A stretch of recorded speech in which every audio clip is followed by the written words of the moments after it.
Well, I just wanted, on behalf of the rest of our leadership class, thank everyone for choosing to come listen to us this morning. I know there were a few other presentations going on. Just a brief overview of what we were going to talk about and how we arrived at this situation.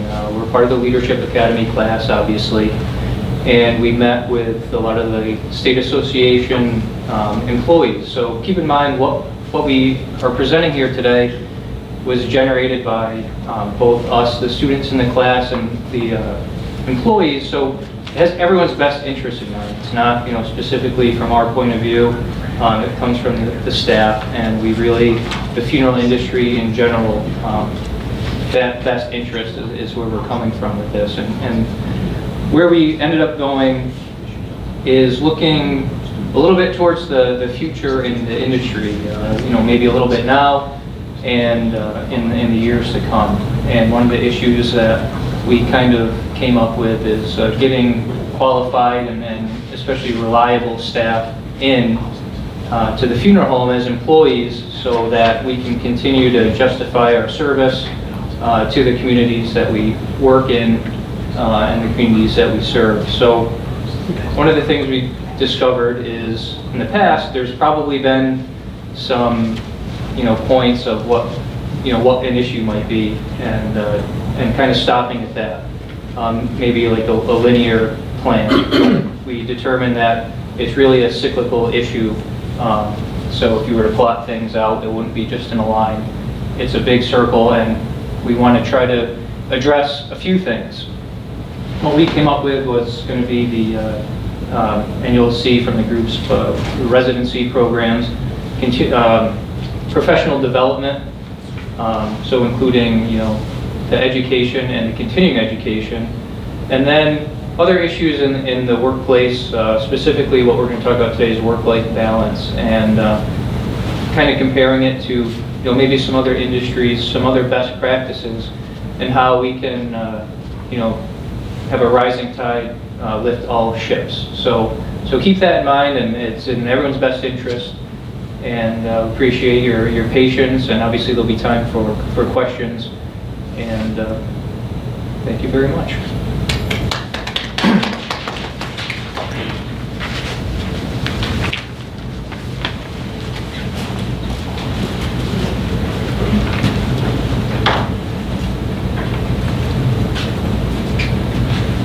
Thank you, Nick. Ladies and gentlemen, our industry is experiencing a shortage of qualified, dedicated residents. Our Leadership Academy has a plan to fix that.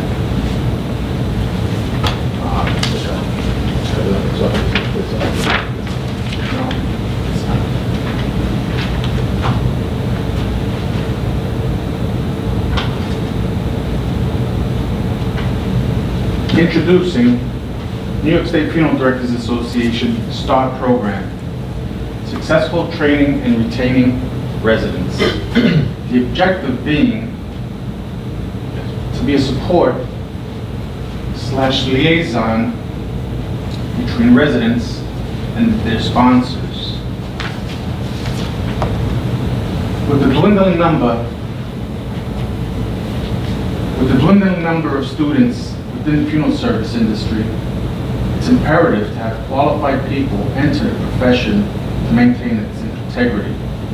Our goal is to offer funeral homes access to properly vetted individuals who have been interviewed, qualified, and continually supported, therefore creating a pool of individuals who are committed to the profession.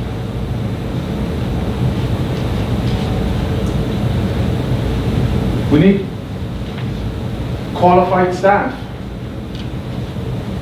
and it's incumbent on the sponsors to help produce qualified staff. It has to be just a little bit more than just what the school is producing.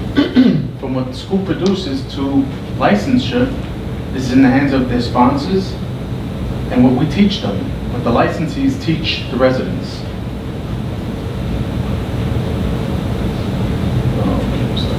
When it comes to the number of dwindling students in the industry, we realize that The lowest enrollment for funeral service industries residents or students has been the lowest in 9 years.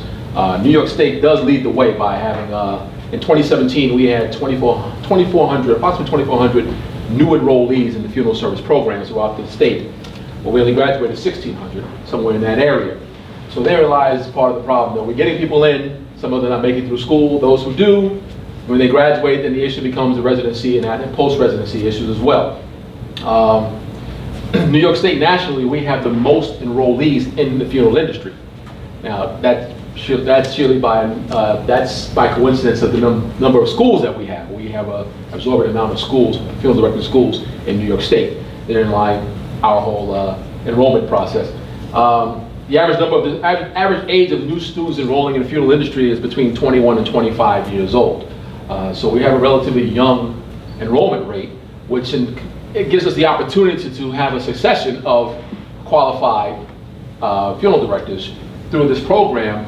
Those students will be trained by veteran funeral directors. Funeral directors have been in the industry for quite some time. 20 to 25 years old, it's quite an impressionable age. So it's incumbent upon us as veteran funeral directors to impress upon them that the importance of what the industry is, the importance of what we do.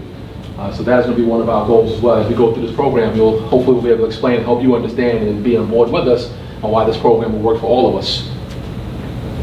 Picking up where the school leaves off is what the licenses will do. We will expose, licenses are responsible for exposing their residents to the various duties of a funeral director. Everything from initial first calls to final disposition and everything in between. Residents shouldn't just be exposed to the mundane tasks of maintaining a funeral home. They should actually be exposed to actual hands-on experiences.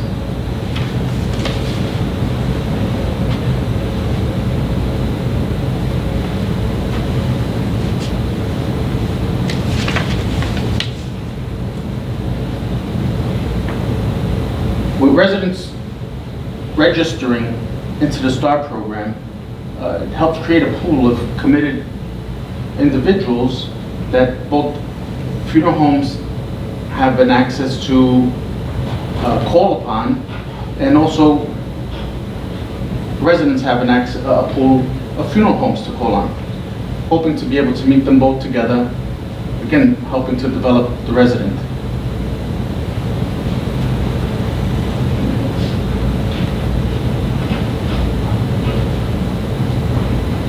Having that pool of committed residents would give us an access to people who are dedicated to the industry. As we mentioned before, the dwindling number of people enrolling in the programs, out of those numbers, 10% of the people enrolled into the funeral service programs, 10% of those people are from funeral service families. So it's a very small percent of people who are going to school for this that are actually from the industry. So we have people coming to the industry who are new to this. And sometimes that doesn't mean they don't have a dedication, but they don't have a full knowledge of what this business and what this industry encompasses and what we do and what it entails. So with the STARR program, we intend to train people properly and to help them to go forth and serve as we serve, because this is a service-related industry. I think we can all agree upon that as being a service-related industry. There was a survey put out by the association to the membership, and some people did respond. We had about 70 responses to the survey. And the survey was basically an effort to find out what some of the issues were for the funeral homes, as well as people who were coming in as residents, and what they found were concerns to them. Obviously, we had a wide variety of answers. We had about 23% of the membership who were mentors responded. And some of the issues that some of the mentors had was that, obviously, that residents don't know how to dress, they dress inappropriately, can't communicate, they were lazy, didn't want to work. But on the flip side of that, we also had the residents, people who are upcoming residents or had completed residencies within the last year or so.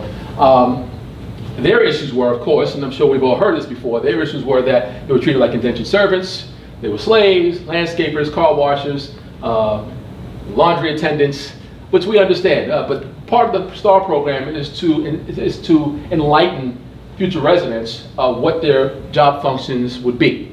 Now, and part of owning a small business, which most funeral homes are small businesses, there's quite a few housekeeping items and quite a few housekeeping things that you may have to do in order to help that business sustain. You're not going to call someone to shampoo your carpet. You're not going to call someone to cut your grass at $80 to $100 per week. Now, if you tell a resident you want to take that out of their salary, I'm sure they would have no problem cutting the grass. So there are certain ways and certain things that they need to be trained in, and especially since we know that only 10% of the people coming into the industry are from funeral home families. So they really have no idea of how funeral homes work. They think it's all about making money, and we're all going to get rich, because we're all in here rich, right? I didn't think so. Oh, I'm sorry. Brandy's rich. What we intend to do with the program is to better help people understand who are coming to the industry what their role will actually be and what they should be leaning towards. So like I said, the residents are feeling as though they're not valued. And that's a big problem with anyone. Anyone who works for a living wants to feel that they're valued, wants to feel that their opinion matters and what they do, it makes a difference. But if you're the person doing the work as a resident, you have to understand, in order to make a difference, you have to act like you want to make a difference. You have to put forth some effort and sometimes some initiative. Now, that initiative may not always be what you want it to be, or you may not see the initiative, or you might not feel you need to because you don't own the business. So another part of the STARR program will be to identify what your actual goal is in this business. Is your goal to become an owner, or is it to work for someone? And if your goal is to become an owner, you have to thereby take the leadership that someone, or the mentoring that someone is giving you, to understand why they do things the way they do. Someone always told me that, those that know how will always have a job, but those that know why will always be in charge. So you have to determine which person you want to be. So with the STARR program, we hope to instill those type of values and instill those type of things into these people's minds before they become residents. So there's going to be a process. We're not just going to take everyone who decides they want to come. It's not a jump on board because I want to do this, because I want to, and it's New York State Funeral Directors Association, I want their certification, I want that STARR pin, I want that STARR certification behind my name. There's going to be a whole process to go into how you become a STARR resident. We're not going to take everyone. It's not for everyone to do, because some people come to this business, quite honestly, if they've been in the funeral industry by some portion, they may feel as though, I just want to be a trade guy. But we have to make sure to maintain the integrity of our industry and make sure there's not just trade people. We're funeral directors. We're full encompassing. We do everything. So we can't let the trade guy come in and say, well, I don't want to be a STARR resident because I don't care. I don't care about dealing with families. I'm not going to do that. But as a resident, yes, you will. So the process will be an intensive one. And I think some of you probably agree. Hopefully some of you will get on board to be a part of that process, because it'll be through the association that we're going to be looking for veteran funeral directors to come in and help us vet and to process some of these STARR residents. So what is this process? The process starts just after school. As someone graduates from a mortuary college, they are already helped to become a part of the New York State Funeral Directors Association. They are welcomed in to be members automatically as students. Once they are part of the New York State Funeral Directors Association, they will be given a request, if they choose to fill it out, and an application to become a STARR resident. It's a quick online survey and application that they mail, or that they submit in. And from that point on, twice a year, we'll host open houses at the New York State Funeral Directors Association building. They will come in thinking that they're coming here to meet us. They'll meet some of the staff, they'll meet some funeral directors, they'll meet each other, and already develop a little bit of a networking system. What they may or may not know is that they're also coming in for an interview. They'll sit down with a panel of some staff members from the association and some volunteer funeral directors who will get to know them.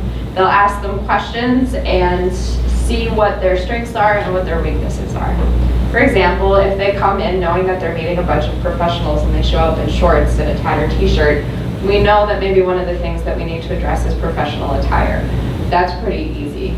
We can teach them how to tie a tie, or maybe they don't own a suit. Now we can teach them how to buy one, or tell them where to go, or even offer to go along with them.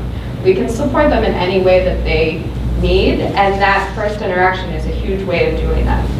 Funeral directors have to think on their feet. So seeing them in a situation where they have to think on their feet, now we know how they handle that.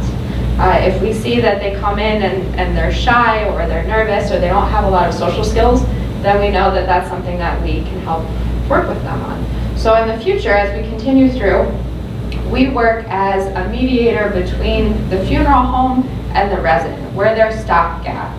So where the funeral director may not have the time or the ability to take them shopping or teach them how to tie a tie or really train them on social skills, we might be able to help them. And if we can't personally, then we have a network, we have a community, we have resources to truly guide them over the next year. So the idea is to engage them immediately after school. We encourage them through the entire process. We want to encourage them to stay in the industry. We want to encourage them to continue on this passionate journey that we all have fell in love with. But it's hard to do when you're so new and you're still learning, and especially if you're feeling overwhelmed. And we'll do that through the interview process, like I said.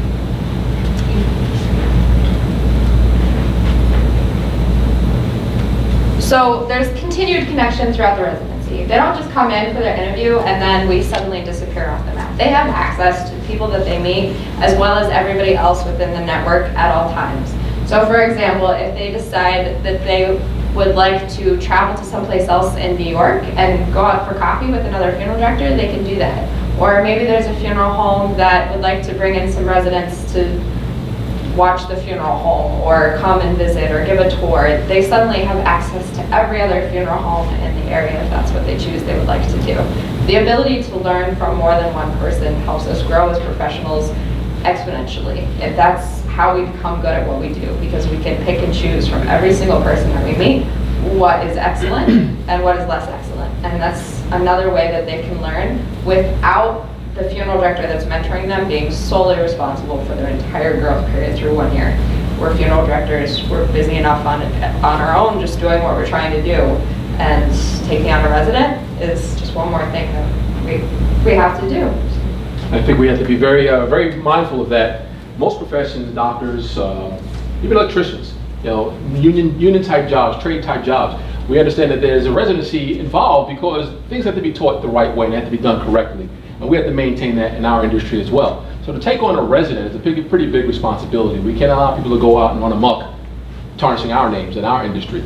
So to have a residency program, what we're supposed to do is what we're proposing to do here as a STARR program is having professionals in the industry teach new people how to act appropriately, how to work appropriately, how to work as a professional funeral director, how to greet families, how to talk to families.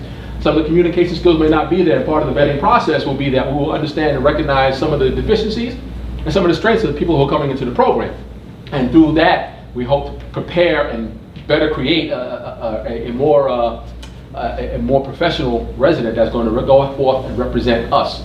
So with the vetting process, it's something that really could work. Those who decide they may want to leave a certain part of the state to move to another part of the state, and you still want to be a funeral director, well, you could call from Hudson Valley to call out to Long Island and say, listen, somebody in the STARR program, anyone looking for a funeral home? Should I move to Nassau County? Should I move to Suffolk County? Should I go into the 5 boroughs? So these are the things that you'll have access to as part of being in the STARR program. It gives you that extensive network of people and professionals who are like-minded, who are going to work like you work when you work, and have an idea of what you should do and where you should go. And that we think would be helpful in maintaining the legacy of the industry. So eventually there'll be a certification process. We're not going to turn anyone away. It's not a pass or a fail. As soon as you come in and you apply to the STARR program, you get into the STARR program. It's about support more than anything. The certification is essentially a piece of paper for your resume and a star for your lapel if that's what you choose to show off. But more importantly, it's so that when funeral homes are looking for a resident, they can call us and say, hey, who's on your list? Who's certified? Who's a STARR resident? Who's somebody that I know is going to have support the entire year that I'm helping them learn? It's a part of the one of the perks in being a STARR resident was that the support that we're going to offer through the association, excuse me, such as job placement. Those of you who may own funeral homes, they come to that time where you think you may need extra help, or you may want a resident. Now let's differentiate the difference between help and a resident. A resident is not your help. A resident is just that. He is preparing to be a professional funeral director, not to cut your grass, not to take you shopping, not to wash your cars, not to say that these things are not part of small business ownership, but that should not be the bane of their existence in your business. You have to invest into your business, so investing into that STARR resident is going to be investing into your future as well. So to have job placement opportunities for the residents to call to find out where they may be able to go within the state, as well as funeral homes calling in to find out what residents are available for them to come work. So that is one of the benefits. We'll have periodic meetings and workshops to help the residents get along, maybe even some type of mediation, maybe something they don't want to discuss with their current employer, that they can come in quarterly, semi-annually, whatever it may be, a prescribed time to come in and sit down as a STARR resident amongst other STARR residents and discuss what's going on, discuss what your issues may be, discuss what other issues may be, maybe come up with a plan. So we can have some type of mediation. Now, if you want it to be anonymous, we discuss how you want to have it done, how you want to have it handled. So that would be one of the things that we could also offer. They'd also have access to New York State Funeral Directors Association membership benefits as well. You want to encourage the membership to stay strong.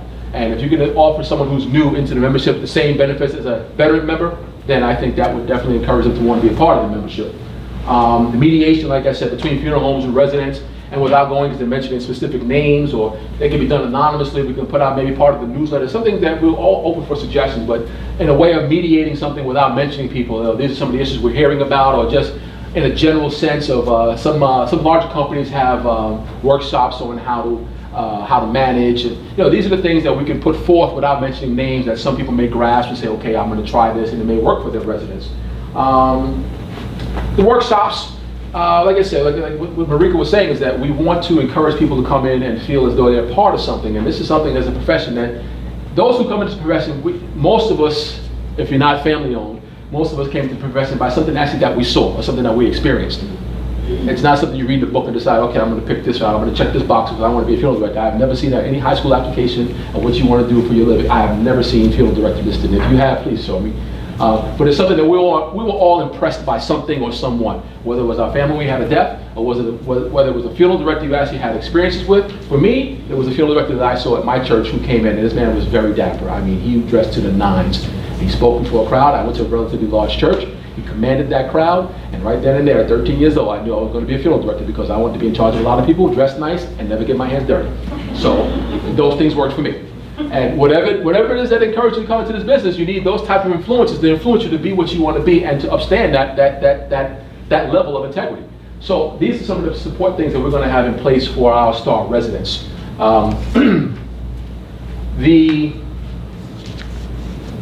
The other things that we intend on doing is trying to help the funeral homes to understand that your resident is your investment. The same way you invest in putting high-test gas or using synthetic oil in your car because you want it to last, you have to invest in your resident if you want that person to last. If you ever intend on retiring, which we know funeral directors don't retire, they die. So if you ever intend on dying with someone in place of you, you have to create that. You have to create that person to take over for you. Now, I know some of us may have an issue with people taking over. I created this, I'm not giving it up, I'm going to die right here. Well, that's the case, your resident will embalm you. That's the case. But we would like to try to create someone that's going to make your life a little easier. To let you go fishing once in a while, let you go play golf once in a while, go take out that sports car and ride it around. Take a vacation. Take a vacation. How many funeral directors can actually plan a vacation and say, I'm going to go without worrying about a house call? Or what happened? And even when you do, I know how you are. You call back, what's going on? What'd you leave for? You want to know? Stay. But if you create these people and you groom them in a proper fashion where they can take over and help you enjoy your life, there's going to be a portion of this whole presentation where they're going to talk about life-work balance. And creating the person to take over for you or to help you and assist you live your life and create your work-life balance is crucial to your life. So that's one of the things you really have to invest. You have to treat your residents with respect. You know, like I said, we talked about how housekeeping issues are going to come up and you have to do little things in order to maintain. And what we're going to do as part of the workshops, explain to residents that in order to maintain something, you have to take initiative. If you see the doors getting scuffed up, you know, hey boss, listen, why don't we get a kick plate for the door so we can stop painting it? You can take that initiative. Even if you don't buy it, they'll give you your $7 back. Trust me, they don't, I will. But there are going to be issues. Some people are cheap. We know that. We have all worked with cheap people. If you're a cheap person, raise your hand. All right, there we go. I knew we had at least one. But if a resident takes the initiative to do something, that lets you know, wow, this person has my interest and heart as well as I have theirs. But they have to feel valued. Sometimes you can't pay somebody everything they want. But when there's nothing going on, let them be off. There are things you can work around. Well, except for the exception of one person, I'm Brandy. Nobody's rich. So if you can't pay $1 million a year, you know, time is worth more than any dollar you could ever give someone. So you have to understand, you have to value that person's time, value their work, respect them, and they'll do the same. Now, if you find they're not, you can refer back to the STARR program. You can call the STARR program and say, listen, I'm having a problem with this, and you know, without mentioning my name, could you talk about that at your next workshop? Which we can do. Yes, my God. You have to groom your investment to act accordingly, to present themselves accordingly. When they see that person in your community, if they're going to civic organizations, if they're going to churches, whatever they're doing, whatever sponsors they're going to be holding, you have to make sure they represent you the way you want to be represented. So We're going to try to do that by enhancing their communication skills, their appearance. You're going to have to invest. What you want to get out is what you're going to put in. Garbage in, garbage out. I think we'd all agree with that, right? So we're not here to tell you how to do your job. We're not here to tell you that you're not good at training your residents. We're not telling you any of those things. What we're telling you is that we know that you're busy. We know that you work hard, and we just want to support you and the resident. We're really just here to be a buffer in between the two and help in any way that we can, so that you can continue on being an excellent funeral director and business owner, and we can continue to have excellent residents, or start having excellent residents who will take over this future and make it really, really wonderful and really good. And we need to do that as a community, as a team, and we want to help. You've decided to take on a resident. It's a major consideration. Tells someone else that your business has reached a plateau where maybe you need help. And again, it is help, and it's wise to support that resident, teach the resident how to help perpetuate your business. Show your resident how you arrived at this level, that now you need that additional manpower, how to develop the business, how to nurture the business. Teach him how to take care of it as if it were his own. And the reward for that investment could prove to be great. And if we make sure that residents are properly educated from the everyday activities from their employers and from the support of the STARR program, they will be outstandingly qualified licensees. And our hope is that the STARR program can ease some of the stress of both the resident and the employer, support the resident enough to feed and grow their passion for the industry, retain the residents long enough to create qualified licensees who choose to stay in the industry, and create licenses who are passionate and qualified enough to run the future of the industry. You know, having qualified residents is one of the things it's going to do is going to alleviate a lot of the stress from the owners.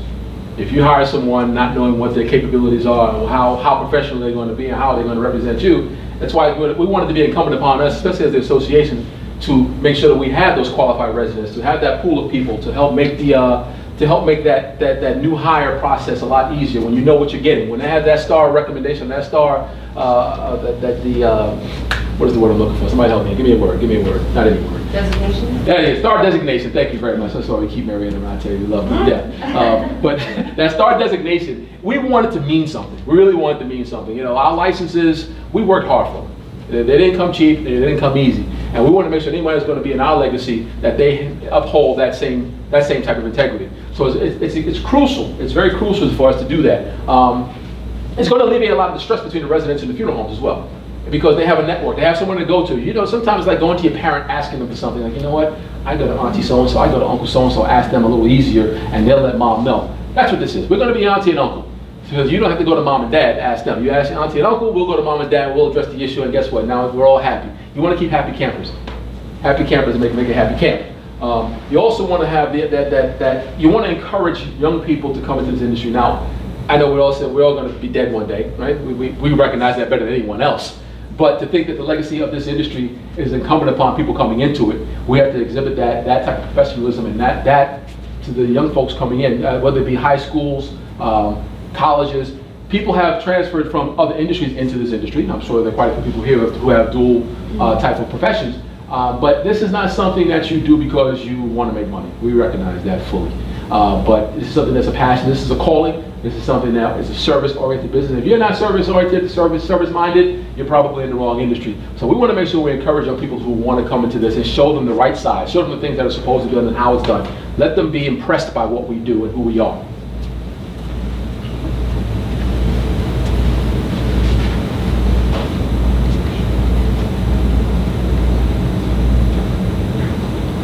Well, thank you everyone for being here and sitting through this. I hope that we have inspired you at least a little bit. I know that for us, it's been overwhelmingly exciting to get together every month and talk about this and look forward to the future of residents and what we can create together.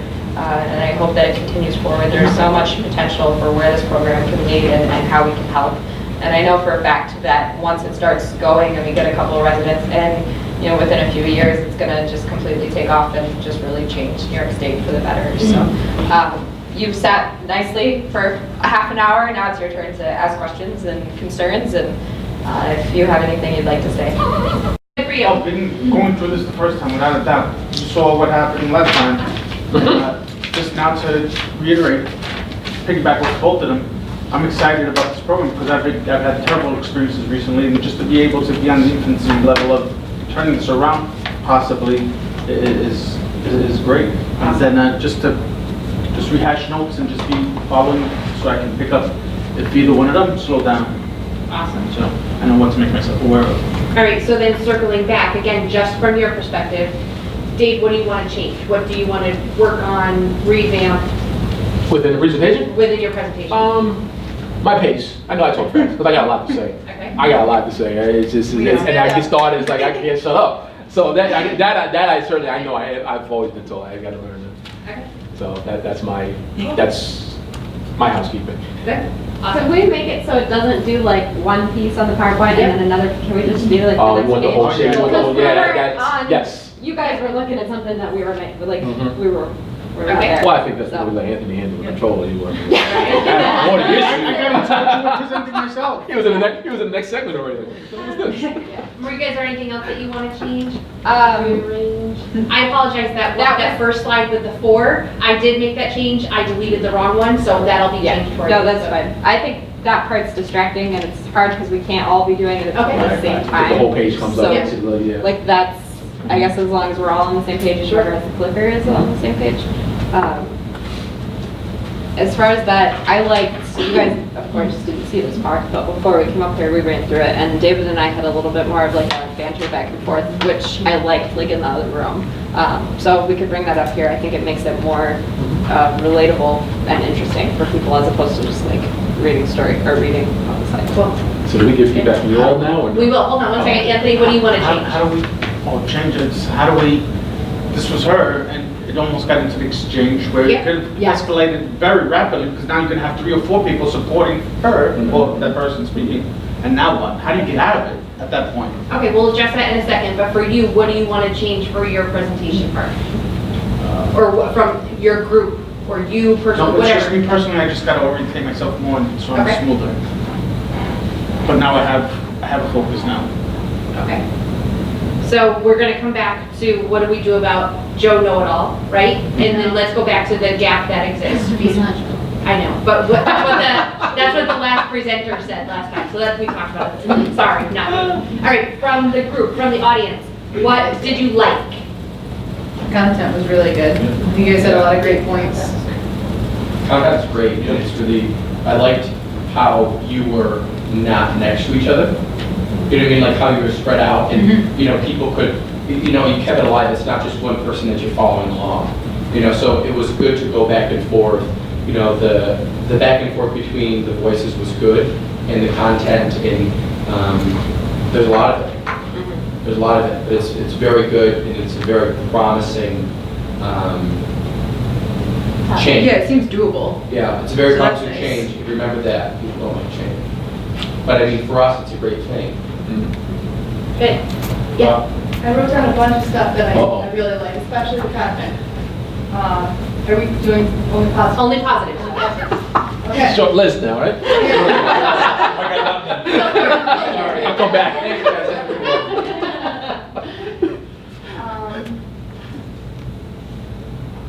Matching each other's energy. I kind of liked how super energetic, and then you came in after him, and you were kind of matching his energy, and I really liked that. I thought that like, yeah, it's easier to do when you got someone who's as energetic as this guy, but I really like your energy. And we're all pretty excited about what we're talking about, so. Yeah, it helps. That was it. Any other Oh, positives? Listen, your energy is I know one of the things we talked about before was, like, not necessarily worrying, but having a lot of people from this side look up feeling confronted. You know, remember we were talking about? Mhm. I mean, I thought you guys did an unbelievable job of pretty much saying, we're not against you, we're just trying to, and a lot in the beginning, especially Dave talking about, look, we want you to enjoy your life. So that's why we're doing this, so that, you know, we're for you. We're not criticizing you, we're not being critical of you. We're here, you know, as an extension of the association for you. And I hope I didn't get into like what you guys are going to present as far as the work life. I just want to kind of. Yeah, we're done. I I think that's even better. I think more timing in between the three segments is even. Yeah, if you could talk about ours a little bit. Nick Well, that's opening it what- up is perfect because you go from cradle to the grave, no doubt about it. I think it was a great beginning. You know, it sets the mode, the tone, and where we're going. You guys were all great. You know, you could see the nervousness, but it was really good. I guess the only thing that I would say, but it's a critique, but it's a positive critique, is that more Marika. Like, It took a large man to be really good at talk. Yeah, it did seem it was a little. yeah, it's a positive thing. You just need, like, the guys seem to dominate it. You just need a little bit more Marika. I just talk a lot. All right, so how I should we talk a lot, man. stage this? Marika in the middle? Yeah, just put me in the front. You guys just sit down. I got this. All right, we'll come God, back, those are some questions that you're gonna have, only you guys can answer, but I think you're talking about content, like that she's presenting more. Yeah, Well, yeah, it just yeah. seemed But when like she it came took on, a she was. long time for her to get Yeah. to where she started talking. Yeah, but her content was spot on. Yeah. The presentation was perfect. That is true. And also remember, like we're talking about, even though you are nerds, you three are the experts on this particular subject. You know, so take a moment, take a breath, and know that you're going to kill it. You're going to do a great job. You know, whether it's slowing down, whether it's speaking up, or whatever, you're the experts telling us, you know, and carrying us through this journey. But doing it definitely makes that, you know, we need that. It's like making a speech in front of a church or in front of a family. We've all done it, so we know we got our pacing down. When you're doing something new for the first time, I want to make sure I get everything in, so the pace is not right, the cadence isn't right. So I think now that we've done it, Anthony particularly, he was a mess. But doing it after the first time, and trust me, we've come miles. But doing it kind of gives you, okay, now I know the Lord. I know the Lord's Prayer now. I can say it, not to worry about if I'm going to forget a word. Yeah. That's what it is. So now that we've done it, I think hopefully we'll come into our own now. We'll be, that's everybody. I think we're all, we're going to, we know what we have to say. It's just a matter of presenting it. So what are our critiques? I Yeah, need to so know. we're gonna pause on Kendra's, because I just wanna make sure that we identify that gap. But other critiques for them, presentation style, content, is there something that you think is missing? We'll start with Ed and then work our way back up. Is that More okay? hands up to the questions now. Anthony, you can speak up just a little bit. Your voice is great, but if you're not mic'd, we're not going to hear you. He'll have a mic, but yes, we're good. Thank you for that. Marika, Yeah. you were blocking the view of the Oh, right side of the screen at some time. So if you move a little bit, people will be able to catch what's behind you.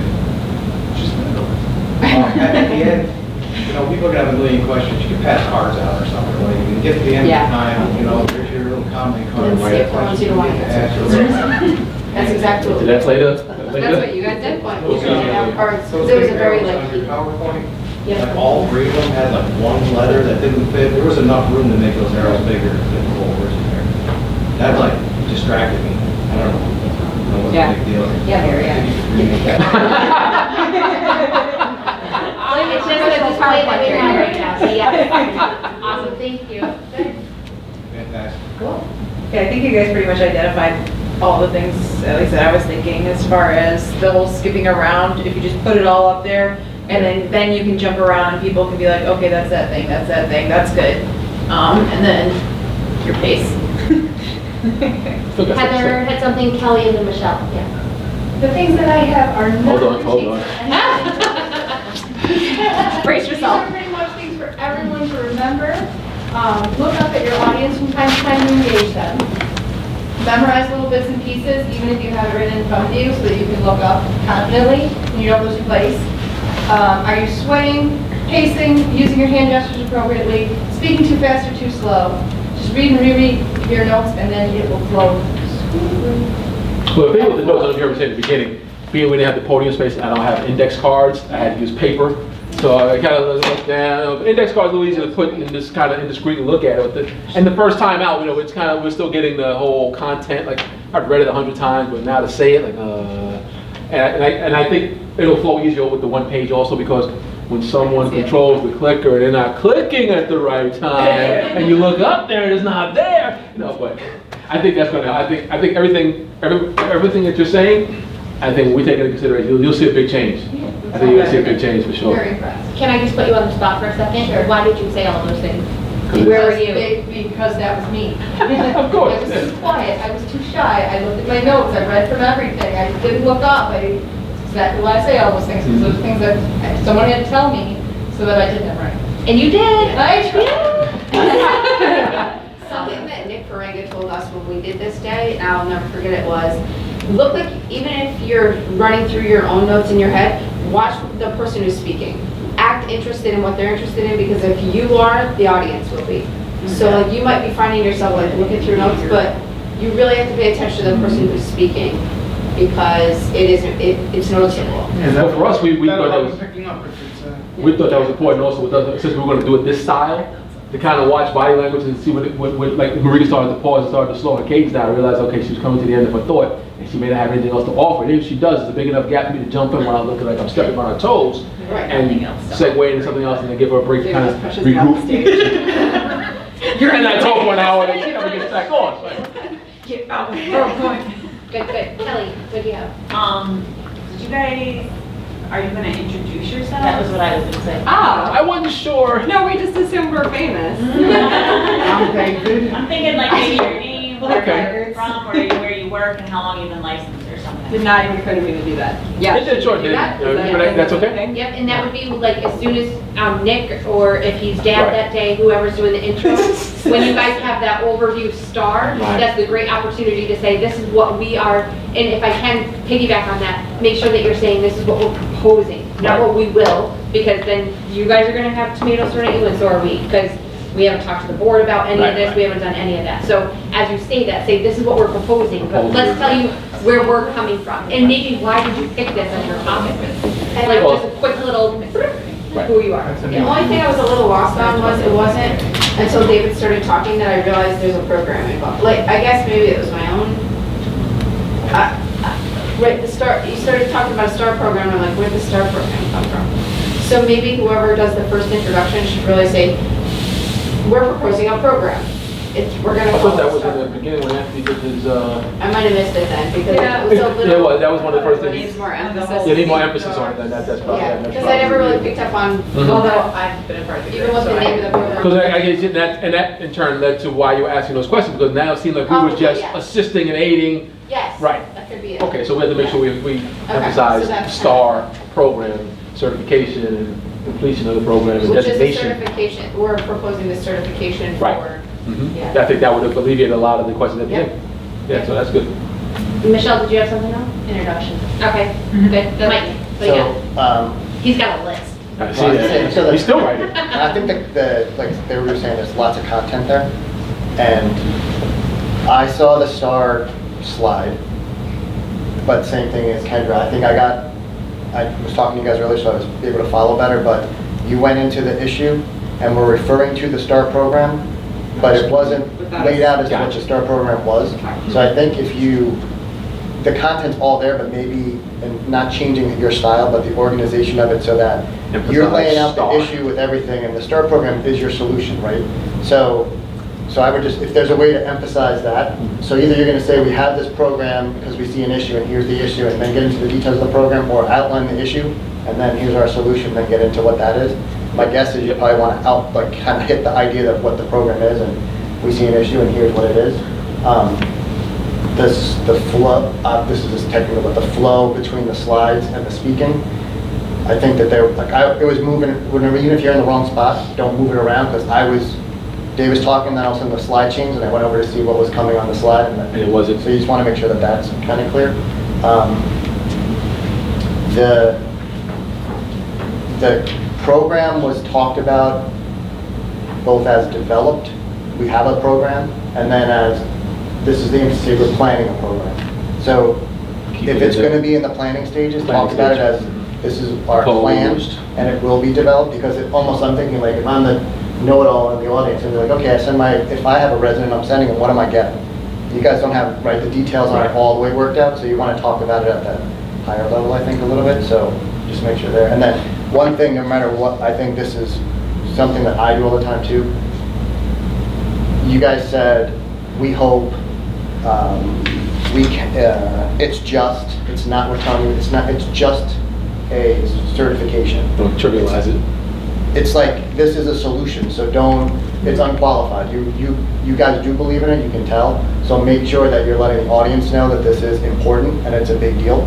Just don't downplay it, because you put a lot of work and energy, and you heard everybody say it's a great idea, so just make sure it's something that comes across that way. Because you're not going to offend anybody. This is an answer to a problem that exists. So just make sure you're coming across, that way. It's human nature, because you don't want to be combative, but just don't sell your guys short. Don't sell it short. It is a great idea. Thanks. Any other feedback for them? Just on what Mike said, though, that would be important to emphasize early on, that this was more than what the membership said when they did that survey. Right. And that wasn't that bad a sample. You don't have to downplay the number. We got quite a few answers to that. And, here's a problem that was expressed to the association. And here's a solution. You guys are comfortable, so I'm not asking for something. It's got value. I got one more. The one phrase that I really liked that you said, hold on to that phrase and throw it out there a couple times, upholding our legacy. So that's bringing in the... That was Anthony. He just never said it. Loved it. Bringing in the generations. Yeah. We didn't get our applause about it. The what? We're not done yet. All right, Rhonda, do you have a comment? My only comment, and it's a pet peeve of mine personally, is it's the funeral profession. You think about the medical profession, you don't hear the medical industry. And I think you sell yourself short when you say industry. And I'm very adamant about that when I talk to people about the profession and not calling it an industry. Yeah. But they realize that we've had this conversation about the dual licenses and volumes of funeral directors, and we're creating an industry, and I think that's something we need, as members, we need to discuss. So we don't want to be an industry, and I think we're falling in, and I think this program is going to help maintain the profession and not create the industry. So yeah, you're right. I'm going to try to that's a change great the vocabulary on that too. Like it's Okay. not trade. It's not trade. We're not trade. But I had to use the trade industry because they train their people. You can't be a local 3 and not know how to change a wire. So it's like we They have to can be make an sure. industry, you're a profession. The profession, yeah. So I know that I kind of knew what was going on beforehand. I saw that you guys showed a lot of leadership and teamwork in your presentation. David, when you stepped in and you kind of got things going a little bit, that was really great. That just showed that you had his back. So during the presentation, even on that day, you'll have each other's backs. Marika, I know that you looked over and you did a little body language, you say next slide or something like that, keep that going and watch each other and have each other's backs during the day of. But that you showed leadership and that was really great. The only thing that I have is, you did it in the practice just now, and you didn't do it in here, is raise your hand. I thought about that. I forgot about yeah. that. That was a. So we can even add a slide as a Yes, prompt to you yes, if you want. yes. But something, I think that's important. So do you want to just To explain to engage them the what audience. you were? So before I got to the part about the benefits of having a resident, I asked, well, who in here, and we know what the answer is going to be, who in here has been a resident? So everyone's hand should go up. That's to engage the entire audience. Then who has hired a resident? What's the numbers will start to dwindle? And then what kind of experience did you have as a resident? Since we've all been down that road, we know what to expect, what we've seen, what we've been through, what we liked, and what we didn't like. So that was kind of the segue. And I did this, that, and I realized that when I asked to raise the hands. So yeah. You have one job, dude. One job, to talk. I couldn't do that right. So we've captured the feedback, and then Ron has captured the feedback as well. Do we need to just go back to address the content piece from Kendra? I don't know, I'm hoping that's important for everybody, not that you guys are all gonna be competitive, but I would assume that that's something that we all need to know how to handle. Yeah. Yeah, so let's talk about the. It sounds like you're really passionate about that. Maybe you want to join the board. Yeah, exactly, help out. I was confused about, In the crowd, I don't think. yeah, I think part of my confusion was at the beginning and not really. The program understanding itself. what- Exactly. So it's an emphasis on the And I program. don't think you're gonna It's get the as much program. feedback as you think you're gonna get, but, handing out cards was like a benefit. Ours was very the same type of way when we did this, and we did, if you have questions, hand out cards, pass it to the front, we'll collect them, and then you look through them and you pick which ones you feel like answering. So we could do that in the beginning and collect them by the end? I think that's Pass your cards like forward. a good way to handle the questions, except for I think that's distracting. If they're gonna be like sitting there Just taking writing the time cards, to they're collect gonna them. be listening. The difference is that you guys had a full hour, and it was just your presentation, right? And these guys are all smushed in together with 2 hours. Yeah, so Three you're different gonna get out rounds. 3 sets of cards within an hour and a half. Right. Or hand out the cards and Or hand out 3 cards to don't everybody. collect them. Let's come back to that, yeah. I have one question, and this was the question that I was going to ask during the session was, how does this program, it's a 2-part question, how does this program fit in with the Bureau's residency program? Okay, and as an owner, how am I going to give time off to my resident? I need him at my funeral home. So how is he going to become able to come up to Albany, he or she be able to come up to Albany? Well, that's and one of the participate? things, honestly, I think we have people here now that have, as funeral directors, are having that issue. As any funeral director being a part of the association, if you're going to be active in the association, which you probably should be, that's something that is the work-life balance thing. That's what and because your investment into that resident is going to be incumbent upon you letting them be a part of that to help the legacy thrive. Supporting your Maybe investment. we could sell no to a dairy. I know. Love it. Insure, because Mike asked about the Bureau, and you answered with the association. If someone has How a does it fit in with the Bureau? Well, honestly, how I feel about the Bureau? No, you Well, can't say no. that. I'm answering in this room. I'm not answering. I'm answering How does this fit in you. with the Bureau program? Right. So, The Bureau program is 1 month, and it's divided up into quarters. Oh, yeah, it's So not how ours. does this work? That's not what we're doing. That's not the focus that we're. It's so this actually, I don't know if this would answer it the way you would like it to be answered, but when they were practicing, I was asking some questions. And Anthony was getting fired up because he's concerned about issues like the schooling and the education piece, and the Bureau should be enforcing certain things. And I said to them, well, it sounds like, and you know that we're working on some of these things outside of that, right?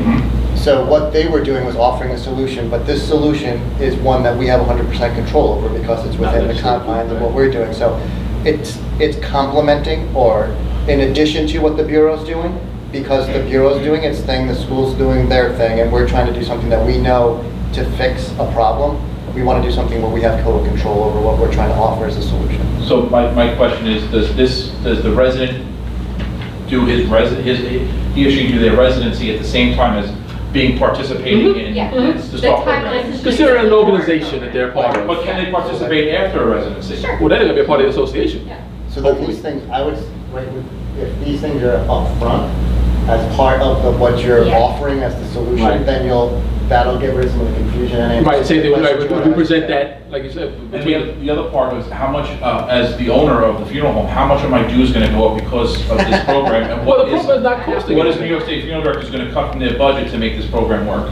Well, the program it's a voluntary program, so it's not costing anything to be a part. You're paying for their meals to go up here, you're paying for their mileage, right? I mean, how are you going to afford this? Yeah, go back to the proposal, say the semantics haven't been worked out yet. Right, this is only a proposal, sir. So what we're proposing is that you become a part of the association, that you become a part of the board, so you can help with their input and help us understand how to better prepare for this. Let's find that answer. So can I just say like one thing? David, you have to be really careful that you don't over-answer. Oh, Because like, I'll stick to yes or like, no. and I'll do it too, like, I get Yeah. so angry, like, I. Yeah, like, how she's dare like- you ask me that? How dare you? I know, but like, shut up. Don't make me come down there. You want to step outside? Let's go talk to you. Let's go talk about this. But like, we can't. Notice on this side of the table now. Yeah? Yeah, so like, we can't do that. Like, Well, you know what? I was answering Mike as Mike, Yeah. not as part. You know, that's why I guess I got caught up in that. Let's have a conversation. I'm not manager and I'm not an owner, so that's why I'm, No, these are the things that we kind of wanted adversarial responses, so we could say, okay, this was going to happen. We talked about that. We need to make that happen. Let's put this part of the debrief. So Okay. let's talk about like just conceptually, like some of these things, but anything about this specific topic. And Nick, I know I've trusted you before, so I'll come back to you. But you still need to, sorry. Ed. This, on this topic, this is one of the any programs that the association has created that's actually helping to improve funeral service in New York State. And it's also boosting the number of members of the New York State Funeral Directors Association, which boosts revenue into the New York State Funeral Directors Association. That increase in revenue is one of the things that goes towards programs. The membership increases revenue. Grow and improve funeral service, more revenue becomes available to further grow and further improve funeral service. There's the one. That is an answer. Thank you, I sir. don't know if that's accurate though, right? You'd have to ask Kelly. Kelly has membership going on this. But no, these guys, student members are 0 dues. Yeah. And board members wouldn't go up necessarily because of this, because we're talking to the residents. Correct.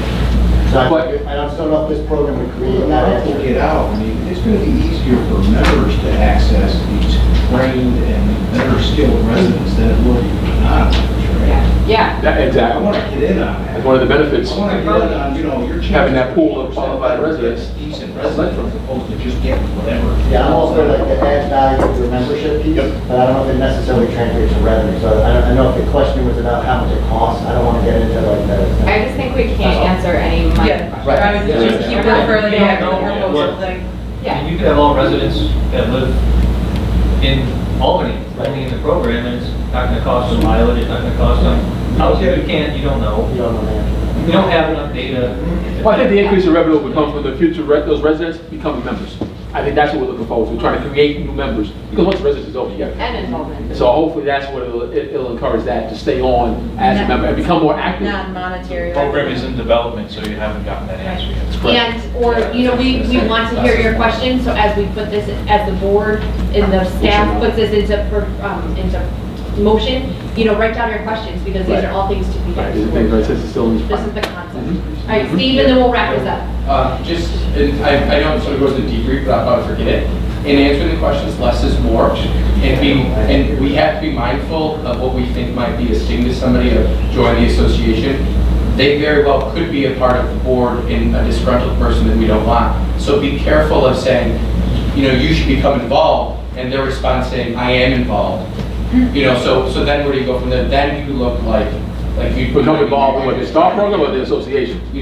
the association. If you say you should become part of the association and help us, as we think that might be our, whatever, we need to be mindful of that as well. So less is more, and just being able to skirt it. And Can we put people out of the association? No, it's a serious question. For ethical reasons. So we Only should for have ethical a- reasons? So if you're not, so the goal is not the same, why are you part of the association? And I'm being very serious. So if your goal is not to enhance the profession, and you just want to be a thorn in the side, why be here?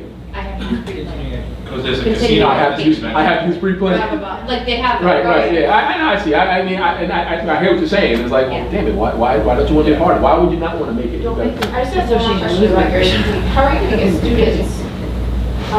Like I know now student can't hands out all the forms for them to become members. They can't? Can't, yeah. Oh, can't, I said they can't, I was like, Yeah, they do. Student, we can't.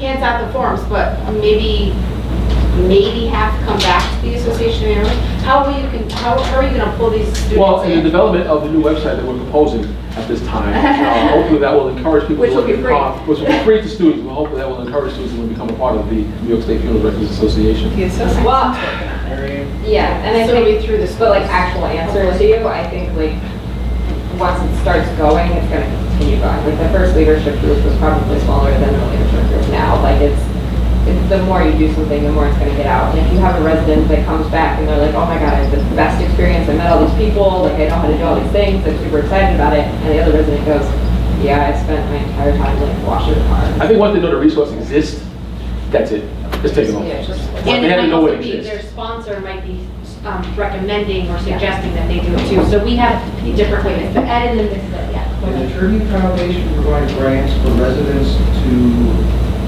get involved in the STARR program? I think anything's possible. Questions, comments, concerns? So we're still in roll, we're still for real things. We'd appreciate any input, yes, sir. So who would pay for all this to happen? Well, it's not a paid program, it's a free program. This is something that we look at as sort of an association, it's the association taking care of its members. By getting members, we maintain the association. If you have a resident, it's an employee of yours. So if that's, I'm not sure if that's what you lead to, who's paying for the STARR or the STARR program. The program is pretty much a volunteer program. We're going to be asking for veteran funeral directors to come in and give us a hand, to dedicate themselves, just like we did with Leadership Academy. You have to dedicate some time in order to create and perpetuate the legacy of the funeral industry. So that's what we want to do. I'm sorry, it's the car blow. I'm sorry. I've had a couple residents, and they just haven't panned out. I've been in this business for 40 years. I think it's the schools. What are you going to do to fix the school problems? Well, we have to understand something. Schools are in business to get students. So we're in the business to keep funeral directors. Whether you go to school or not, it's not going to make you a funeral director. It's a personality. It's a person. So you can go to school and get your BA, MS, PhD, whatever you want, funeral director. Does not a funeral director make you. So what we want to do is to make sure that the schools at least give us the opportunity to present to the students that this program does exist, and we will in turn tailor those people to fit our needs.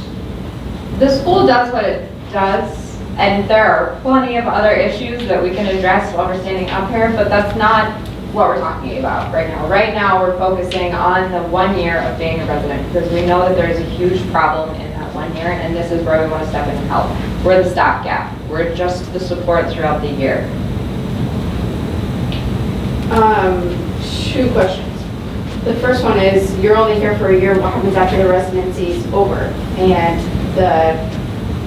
the resident wants to come back and look for a job somewhere else. That networking never leaves. Just like I have created lifelong networks and relationships with people that I've been in leadership with, those will stay forever. Just because leadership ends tomorrow doesn't mean that I lose all the connections I've already made. And they'll develop relationships with the other residents that they're with. They'll develop relationships with the people that interview them and help them along the way. They will always have access to the association. That's what we want. We want them to continue on. Maybe they'll be in the next leadership program. Maybe they'll be in the association volunteer. It'll grow from there. That's our goal. What kind of a time frame are we looking at for this type of a program? Is it a day thing, or is it you come back every month, or? I think that's something that has to be tailored sort of for the person and kind of what we're capable of. So we're still in like the planning stages right now, and that's the feedback that we want to know. How much work do these residents need? Do they need one meeting in person and the rest of it is all webinars or phone calls or text conversations? Or is it something that we need to travel around, or they come to us and we have? And that was part of the process as well. We looked at having workshops throughout the year, whether periodically, whether quarterly, annually, semi-annually, to have them come in so that sit down face to face as opposed to texting and phone calls, and we actually sit down and discuss and hash out some of the issues that they're having. I recognize that you said that you weren't going to turn anybody away. What do you do when you identify somebody who's clearly not a funeral director? I'm sure we've all seen it. Somebody who just does not have what it takes to be a funeral director. What do you do then? Well, the reality is, that's another thing. We have to be sure not to socially promote anybody who's not what they're supposed to be. We're going to be quite honest. We're going to be blunt, and we're going to let them know that from day one. Now, that does not mean that it cannot be turned in, just like a soldier. You go into basic training day one, you leave there, you're a soldier. So the purpose is to get you through basic training. We're going to get you through basic training because we're going to give you the tools you need in order to succeed at what you decided you wanted to do. You were not forced into this, you were not drafted into this. So we have to make sure that is understood from day one, that this is a profession, we expect you to act professionally, and we're going to give you the tools to do that. You may not have all the tools you have. None of us had all the tools when we got here. We had what we thought we needed. When we realized how much more we needed to go on to be successful, we took those tools and we ran with it. So that's what we hope to do, and hopefully we can create that. We're lucky being where we are because we can have a level of honesty that an employer may not be able to have. So I remember like the first week that I was working in funeral home, I was 15, tiny, and we drove by a gym and my coworker goes, yeah, you should probably get a membership there. And I was like, oh, yeah, no, I should probably get a membership there, you're right. Like I didn't realize how much I'm gonna need to be able to lift weight. And like, I fortunately had a really good rapport with him, so that was an acceptable thing for him to say to me at that time, and it was life-changing and very important. I did need to do that, and I did, and it helped. But if you have not the greatest rapport with your employer, they can't say that to you. But as a mentor, if you already have a rapport with us, if we're your peers and your supporter, and we've already done this before, we can say, hey, I remember when I was a 15-year-old tiny little girl, like, join the gym. And you know, we can be honest about where people are at in a way that a boss who signs a paycheck can't. Although I love the idea and I think it's awesome and I would be all about it, how are you going to prevent two things, I guess. the first thing is you're gonna try and get a resident. You like the number 2, don't you? A lot, I do. You're gonna get a resident who, it's hard to get residents to relocate right now. How would you get them to relocate quarterly through the year or halfway through the year? What's gonna be your? Well, they don't have to, I don't know if I that's think came what across. funeral directors are gonna come in and look for is, okay, so if I don't wanna hold this person for a year, I can get rid of them in 6 months because they're on this program. No, absolutely not. We're not the we're not a hiring agency. Right, I understand that, but, so the resident comes back to you and says, oh man, I just packed up all my stuff and moved, and now I have to go do that again. Well, that's- Where can you relocate? That sounds like more of a human resource issue. If you're looking to hire someone, regardless if they're a STAR resident or not, you're gonna hire them or you're not. Now, if you had no intention on keeping them for the year, Well, understand when you always hire have residents, it's a 1-year intentions. residency. I'm You sorry. always have intentions for keeping them. But what would be the reason you of get getting rid of them? Maybe I missed that point. What would be the reason of getting rid of them? They're no good, they aren't performing, there's just no. Well, okay, we're not They here- come back to you to tell you, That they're not working out? right, We cannot guarantee the work ethic, although we give you the tools. If a person, listen, relationships don't work out. People get divorced every other day, probably every day. But sometimes relationships just don't work. It does not mean you're a bad resident, it does not mean they're a bad funeral home. Now, if you are, and if the funeral home has enlisted your help through the STAR program, they can call us and say, listen, this is not quite working the way I thought it would. Or what's wrong? What's lacking? This is what's lacking. Okay, so let us address the issue and let's see if we can correct the issue before you make such a hasty decision. Let's give it another 30 to 60 days and see how it works. We'll talk to the person and we'll mediate and see if maybe we can come up with a solution. Now, at that point, if it doesn't work, quite honestly, like any other job, if it doesn't work, it honestly, the truth is, like I said, we don't want to create a fallacy. If it doesn't work, it doesn't work. and the second part of that is, how are you gonna prevent someone from leaving my office and going, I mean, they can do that anyway, but. How am I gonna if prevent? if every funeral director is in this STAR program that's in the association, every funeral director comes in. I know my competitor who's 7 miles down the road is also in the association. How am I gonna get one, I mean. Treat your residents. That's not my, right, that's the funeral, that is your issue. Questions are gonna come in. If you don't treat your employees properly, one of the things we Then they'll talked leave. about. Right. How Right, do you keep your normal employee? right, regardless exactly. of whether- How do you keep the I agree with you, porter? but, Yeah. Incentive, use You're putting respect. too many competitors in the same category. Well, we're in the same category. We're in the same industry. It's a very small industry. So they can still go up the block 7 miles away. Right. So whether they're in the STAR program or not is not going to make that So decision. you're relocating them. I'm not. No, we're No, not. no, no, I think no, no, what no, we no. need to reiterate Yeah, is that right. we're not doing your job. We're not telling residents that they should move to Rochester or No, they should move to right, Newark. right, What we're because- doing is we are supporting them in the decisions that they You're make. hooking them up with a job though. If they're coming in on an interview, you're hooking them up with a job. No, absolutely not. But what's What wrong I'm with saying it? But what's wrong with that? You're coming in If you want to and leave I'm- Rochester to go to Long Island, why is there an issue? Nothing's wrong with it. We're getting I'm the just baby. telling you. So it's our fault that they left? No, but you're gonna have old men come in here and say, well, you hooked them up with a job and I'm expecting some performance if they're coming to your class and. Tied up, let's pause this, we'll address this, because I think that is a point of clarification, but how are you guys gonna tidy up your part? Yeah, Oh, because okay. we're getting the Thank baby. you. We have to. Okay, so listen, we really appreciate all the input and we look forward to more input. Some of these things are some of the things that we have, this is all in its infancy stages. So these are some of the things that I hope someone like you become a part of this so that we can address some of these things and how it appears. And we can make this program a very successful program by having input of everyone who's involved so it can actually benefit all of us. I think we all agree on that. If you have big concerns or big questions, come and find us, get involved. Become one of the Absolutely. volunteer funeral directors, and thank you for listening to us. Thank you.